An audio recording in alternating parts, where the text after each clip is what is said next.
So we're gonna stand in faith believing that justice will be served for our beloved Miya. Miya Marcano was born on April 26, 2002, to her loving parents Emma Gabrielle and Marlon Marcano. Growing up in Pembroke Pines, Florida, alongside her older brother Marlon Jr., Miya was a remarkable young lady, smart, confident, and devoted to her family. With her beauty and ambition, she knew exactly what she wanted in life and pursued it fearlessly. Her family affectionately called her Mimi and regarded her as the family's princess, offering unwavering support in all her endeavors. Attending Charles Flanagan High School, Miya was known as a bright student always ready to lend a helping hand. After graduating in May 2020, she chose not to take a gap year and enrolled at Valencia College in Orlando. While studying for her art degree, she also worked part-time at a leasing office in Eden Villas, a student housing complex near the University of Central Florida. Miya even had an apartment there, making life more convenient.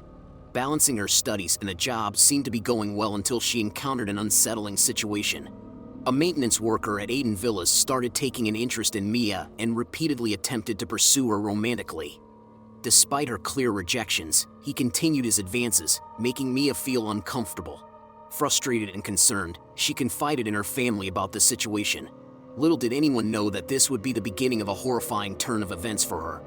On September 24, 2021, a day that started like any other, Miya left work around 5 p.m., intending to catch a flight to Fort Lauderdale and visit her family. She returned to her apartment to grab her suitcase but never turned up after that. Alarm bells rang when Miya stopped responding to her family's texts and calls, which was an uncharacteristic behavior.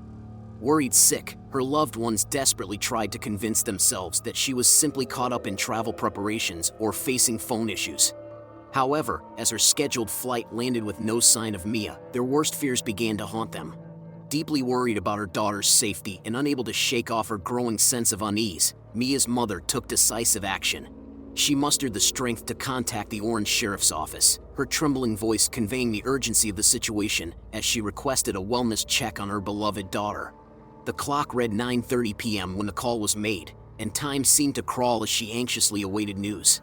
The Orange Sheriff's Office promptly responded to the distress call, recognizing the gravity of the situation. A compassionate deputy, experienced in handling delicate matters, wasted no time and hurried to Miya's apartment without delay. Arriving at the complex, the deputy's footsteps echoed in the quiet hallway, filled with a mix of anticipation and concern. The deputy approached Miya's apartment door and knocked, each rap growing more forceful than the last. Silence enveloped the air, broken only by the sound of the deputy's pounding fist. Despite the echoing knocks, there was no response from within. Finally, one of Miya's roommates arrived and granted access to Miya's room to the officer. What they discovered inside painted a grim picture, a scene that left no doubt that something terrible had transpired. Upon attempting to enter Miya's room, the deputy noticed the unlocked door obstructed by a mini dresser, as if Miya had desperately tried to prevent someone from entering. The window showed signs of tampering, and scattered jewelry and red stains scarred her pillow. Miya's roommate revealed that Miya had texted her at 5 p.m., stating her intention to head to the airport. When asked if anyone would want to harm Miya, the roommate mentioned the maintenance worker, Armando Caballero, as Miya kept her in the loop regarding the situation with her and Caballero. Miya's family shared their concerns with the deputy about Caballero as well, but their pleas for action went unanswered. Frustrated and feeling abandoned by the authorities, Miya's family decided to take matters into their own hands. They traveled to Orlando, arriving at the apartments around 3 a.m., determined to find out Miya's whereabouts and bring her home safely. They organized search parties, plastered missing person flyers throughout the community, and spread the word on social media, hoping for any leads that could lead them to their beloved daughter. As the days passed by, the search for Miya intensified. Law enforcement agencies, community organizations, and volunteers joined forces to comb through wooded areas, parks, and nearby neighborhoods. The case gained significant media attention, escalating the urgency to find Miya and bring her back to her family. Meanwhile, investigators focused their attention on Armando Caballero, the maintenance worker who had been persistently pursuing Miya against her wishes. They discovered that Caballero had a troubling history, including a previous arrest for carrying a concealed weapon. His behavior and background raised suspicions, making him a person of interest in Miya's disappearance. On September 27th, 3 days after Miya went missing, authorities located Caballero at a nearby apartment complex, but it was too late as he was discovered dead, having apparently taken his own life. This shocking development left investigators and the community with more questions than answers, as it robbed them of the opportunity to uncover the truth through a trial. However, the evidence against him was mounting. Surveillance footage captured him leaving work around the same time Miya did on the day she vanished. Additionally, a cadaver dog detected the scent of human remains in his vehicle. Before he died, Caballero informed detectives that he had seen Marcano for the last time at her workplace at approximately 3 p.m. on September 24th, as stated by Orange County Sheriff John Mina.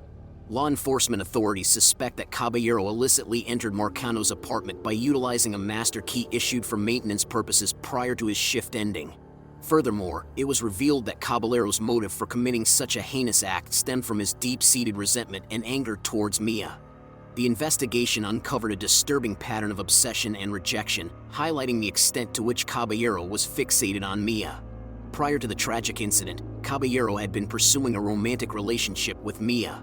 However, she had made it clear that she was not interested in him, rejecting his advances and maintaining her boundaries. This rejection seemed to have triggered an intense emotional response within Caballero, fueling his obsession and ultimately leading to his horrifying actions. In an unsettling display of entitlement and possessiveness, Caballero's obsession transformed into a violent obsession. Unable to accept Miya's rejection, he planned the abduction from her apartment, which marked the beginning of a nightmare for Miya and her loved ones. The subsequent assault and murder exposed the extent of his rage and the lengths he was willing to go to exert control over Miya's life. The revelation of Caballero's motives sent shockwaves through the community, leaving them grappling with a profound sense of sorrow and disbelief. Miya's family and friends, already shattered by the loss of their loved one, were further burdened with the knowledge that her life was taken by someone she had rejected. Law enforcement located Miya's remains in a wooded area near the apartment complex. The discovery brought an overwhelming wave of sorrow and heartbreak as the hopes of finding Miya alive were destroyed. Orange County Sheriff John Mina shared an update on the case Wednesday, stating that Miya was found bound with black duct tape on her feet and hands, and her mouth was also covered with black duct tape.